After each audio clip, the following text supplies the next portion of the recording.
When the pain grows, anything goes. Devil is a lie, looking for the prize. That's eternal life. And bringing the things in my mind. I'm talking real peace of mind. That's something money can't buy. What's up, YouTube fam? It's your boy KingMarcell, and we back with another video. Today we're about to be checking out why did Drake mainly target The Weeknd and Kendrick Lamar. We on the road to 100 subscribers, so make sure you guys hit that subscribe button, man. Make sure you guys with it. We one away from 50. We halfway there. I want to thank all of y'all for subscribing up to me. Again, hit that like button, the comment, hit the comment section up too. You know what I'm saying? So I can really get in that algorithm. And hit that notification bell so that you notify whenever I do drop a video here. But with that being said, let's get right into this. Abel Tesfaye, aka The Weeknd, had a problem. There was this man that had taken a special interest in his career. Now, I know what you're thinking. How is that a problem? Well, this man's name was Drizzy Drake. Yeah, see, Drake had a reputation of signing an artist, then turning them into his glorified writers. Yep. That's why they call his label the OVO Sweatshop. But you see, The Weeknd I'm talking about isn't the Weeknd you know today. This is the Weeknd Broke Boy Weeknd from way back when. This is when he's just starting out. But here's the thing, as some of you may know, even when The Weeknd was just starting out, from his very first songs, he made a huge splash in the industry. Everyone wanted to sign him. And the craziest part was no one knew what he looked like. For the first year of The Weeknd's career, he was just releasing music and not showing his face. The Weeknd was the hottest commodity of an artist. So someone goes over to Drake and says, yo, Drake, Drake is man, for the first couple of songs Drake dropped, they was fire. I did not know it was Wheelchair Jimmy until I seen his ass at the BET Awards. That shit was crazy. Signed this kid, he's gonna be the next thing out. Drake goes, he aight. The Weeknd starts really getting some buzz around the city. For those of you that don't know, he's from the same city as Drake, Toronto.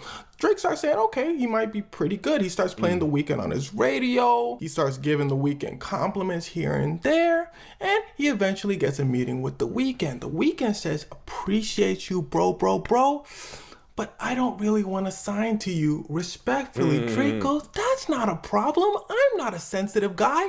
No big deal. The Weeknd goes, no, that's a lie. Let me explain a little further. I really appreciate you, but again, I just don't want to sign to another artist. And The Weeknd had a very valid point. Usually how record labels work is there's super big record labels that you normally hear of that sign an artist directly.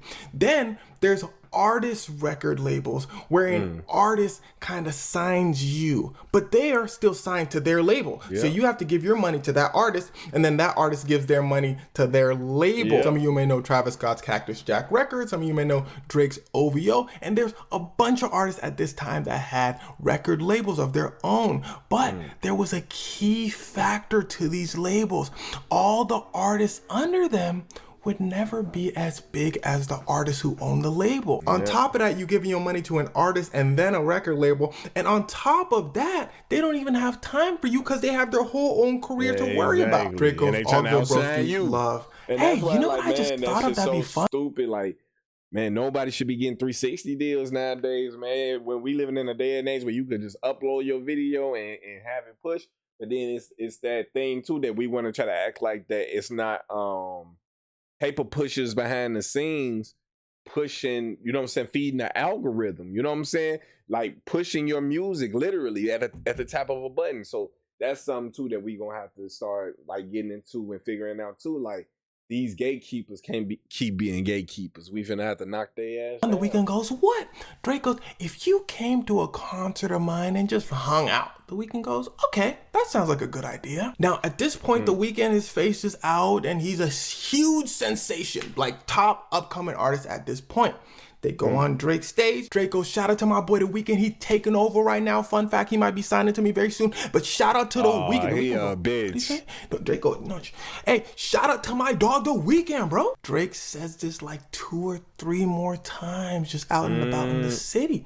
The Weeknd calls him over and said, Drake, I thought I said I wasn't going to sign to you. Drake goes, oh, you did say play that, bro. I must have forgot. My fault. The Weeknd goes, okay, Like, cool, bet. That's a little weird, but I can let it rock. The Weeknd Let goes to a studio session. Drake pops up in the studio session. The Weeknd goes, oh, welcome. Drake goes, yeah, that's cool enough. Hey, what song is that playing right now? The Weeknd goes, oh, this is my song. It's called The Right. Drake goes, oh, let me get the song. Straight up, just like that. Give me the song. The Weeknd goes, well, I am a new artist and I don't want to get on your bad side, so sure. Drake goes, okay, next song. They play the next song. A song comes out called Crew Love. Some of you may know this as a Drake song featuring The Weeknd. Drake listening to it and telling The Weeknd how much he loves the song and how near and dear. Instantly, he felt a heart connection. He says, Weeknd, you know I'm coming out with my album. You coming out with your album. Let me get this song too. How many people did Drake do this shit to? Because it's that whole argument too that Drake doesn't have any classics. And I will always say that, I used to always say that, no, he got one. Take Care. Love Take Care album. One of my favorite albums ever. But then to find out it's not his. I don't think Drake writes no more. I really don't.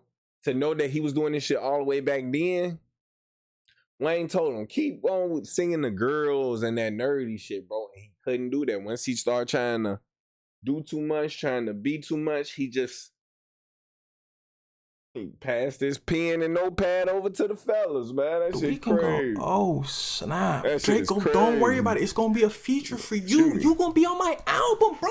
Don't you want to be on a Drake album? The Weeknd Hell no. You want to be on a Drake album? Drake go, cool. Next song. And this continues throughout the rest of the night. And before you know it, almost every song on Drake's Take Care album has The Weeknd's hand in it. Now, this was obviously not doing Drake any favors when it comes to signing The Weeknd. He saw firsthand what Drake does to his artists. So like, you showing them literally hand by hand. Nigga, if I did sign to you, this is what you was finna do to me.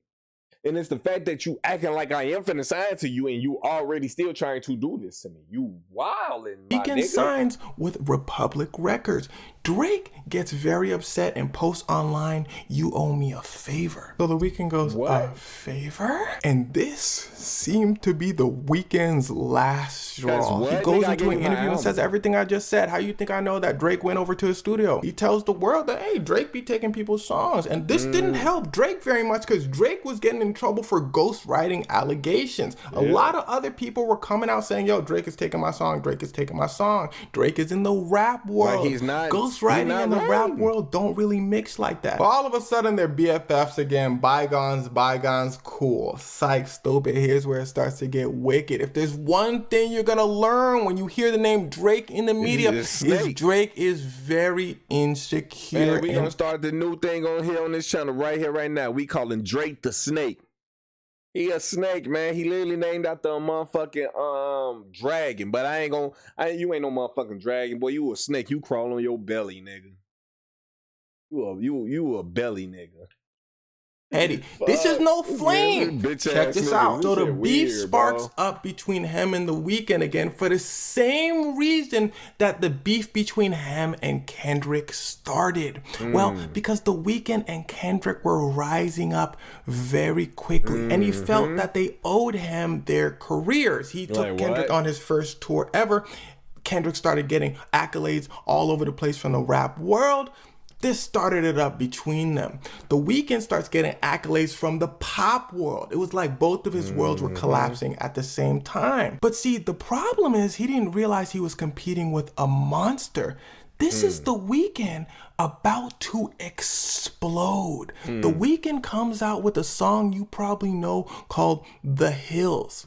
It starts to compete with a song from Drake called Hotline Bling. Drake really wants the #1 on the Billboard. He's never had a #1 before. But The Hills just keeps getting in the way. So Drake starts saying stuff like, wow, I made you. And then you're going to come in thinking that you own the place. The Weeknd like, who made who?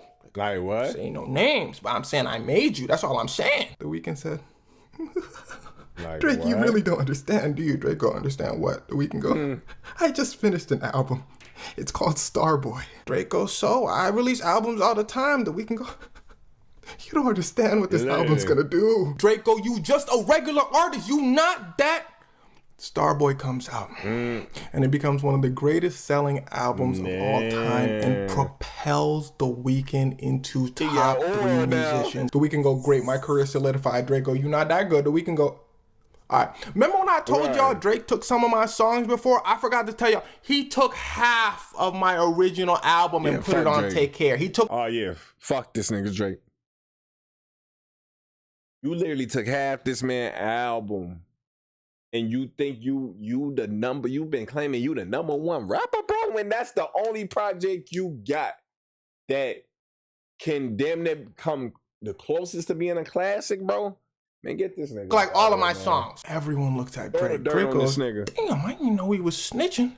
You want to be friends again? The Weeknd goes, yeah, I'd love to be friends again. So they become friends again. Now, at this time, The Weeknd was, for those of you that likes to know stuff, Drake likes to squash beef just as fast as he likes to start them, for no reason. He does that all the time. He tried to do it with Kendrick, but Kendrick said no every time. Anyway, moving on. So at this time, The Weeknd was dating a girl named Bella Hadid, just his type. White, 18. Perfect. They start dating. They seem to really, really like each other. They're dating for a good while. They then break up. It wasn't working out. Then The Weeknd goes on to date Selena Gomez. Now, why I'm mentioning this is because Drake sees Bella Hadid one day at a club. He go, ain't that Bella? They said, bro, come on. You know she was just dating The Weeknd. He said, you know I'm grimy. You know what I gotta do. They said, but you just made up with The Weeknd. Drake the Snake. Discover true beauty from around the world at Martin Binder. They out there, man. They thought I was finna watch, 20-second ad, y'all. That's crazy. Yeah, I do that 5 seconds. So yeah, that's crazy. They lied. They said 5 seconds. And then allow me to reintroduce myself. My name is YouTube be tweaking. Drake? Oh, he was gone, bro. Him and Bella Hadid left the club together. They was all over the tabloids, all that. The Weeknd clearly hears about this, and he heats up. But Drake takes it a step further. He starts throwing birthday parties for her and all that. Now, The Weeknd then breaks up with Selena Gomez, then gets back together. Why Drake wanna fuck after niggas? That shit weird. When they been saying that shit about P. Diddy, too. Like, he got with Tupac ex-wife. He got with a bunch of niggas' girls.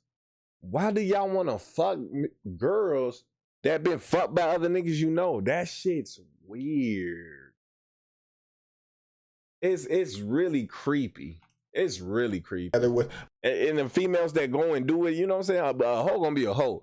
But for like as a guy, that's weird as fuck. Bella Hadid. Drake starts saying in songs like, wow, you back together with her? The Weeknd go, what you mean by that? Drake go, I don't know. I mean, I know her pretty well. That's all I'm saying. The Weeknd starts throwing his disses. Then they become friends again. The same cycle. They'll sneak diss. Drake will call him up, be like, yo, why are we fighting, man? And then they'll shake hands. No big deal. But this last time, The Weeknd started it. You see, when he heard that everyone was linking together like the Avengers to make one massive diss track on Drake, The Weeknd said, ooh, let me at him. See, at this point, The Weeknd and Drake are kind of friends, right? But like this guy said, when you start messing around with people's significant others, that's when people will hate you for the rest of your life. So Drake is shocked, appalled, saying, why would The Weeknd come for me? We're friends. But it starts to get a little serious. People start going to The Weeknd's manager house, and people start going to Drake's house, and people start getting... Now, they suspect this is all due to the Drake and Weeknd feud, and it would make complete sense. You see, these men have hated each other for the better part of a decade, for almost the same reasons as Kendrick and Drake hate each other. But see, what The Weeknd and Kendrick both have in common is that they're big enough to not back down, and they have those personalities to not back down to Drake. So that's where Drake started getting his little friction. Oh. Well, I think that's all that has to be said. I wanted to stop for a second at the end of this video and say thank y'all so much for continuing to watch the videos. Thank y'all so much for the kind comments that you guys always leave. And thank you for taking the time to rock out and click that subscribe button. Make sure I appreciate y'all go and subscribe to bro. You know what I'm saying? I'm definitely subscribed. Go subscribe to bro, man. But man, Drake just he just think he untouchable. You know what I'm saying? He think that everybody's just supposed to fall in line and it's just supposed to be his friend and supposed to just let him do what he gonna do because he the man. Man, fuck that nigga. Any nigga that's like that, any nigga that like him, Drake the Snake. That's the new, we starting that right here, right now. Drake the Snake. But make sure you guys like this video. Wait, comment that down below. Drake the Snake. You know what I'm saying? That's what we gonna do. Comment that down below. But make sure you guys like the video, hit that subscribe button, and hit that notification bell so that you notified whenever I do drop a video here. We on the road to 100 subscribers. With that being said, KingMarcell out. Peace.